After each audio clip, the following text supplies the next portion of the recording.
In Israel's war on Gaza, hospitals and healthcare facilities have become frequent targets, raising serious questions about the protection of medical spaces in times of war.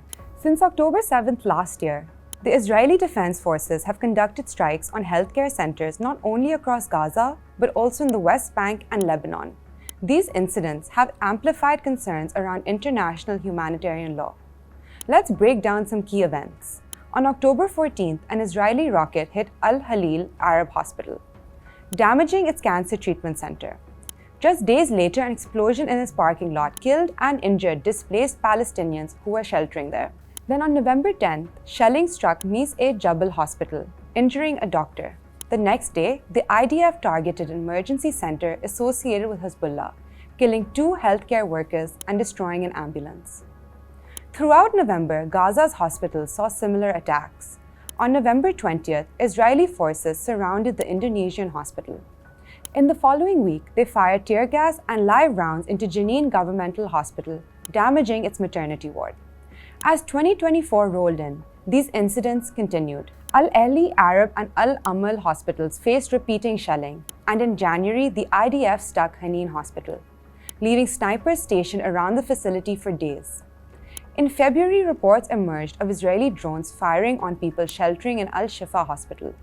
This pattern has raised alarms. The Geneva Convention and the UN Charter specifically protected medical facilities and personnel. Targeting hospitals or medical services is a serious violation, and if intentional, it's considered a war crime under the international law. The World Health Organization reports over 906 attacks on healthcare facilities in the region since the conflict began, with hundreds of lives lost. Resources are running critically low. Power, water, and medical supplies are nearly depleted. Hospitals in Gaza are on the brink of collapse, struggling to care for civilians caught in the conflict. International organizations have voiced their concerns. Human Rights Watch has called these actions potential war crimes, and the United Nations has accused Israel of a deliberate effort to dismantle Gaza's healthcare system. Yet, the strikes continue. The impact has now spread to Lebanon. On October 22nd, an Israeli strike near Rafiq Hariri University Hospital in Beirut's Jannah neighborhood killed at least 18 people, including 4 children, and injured 60 others.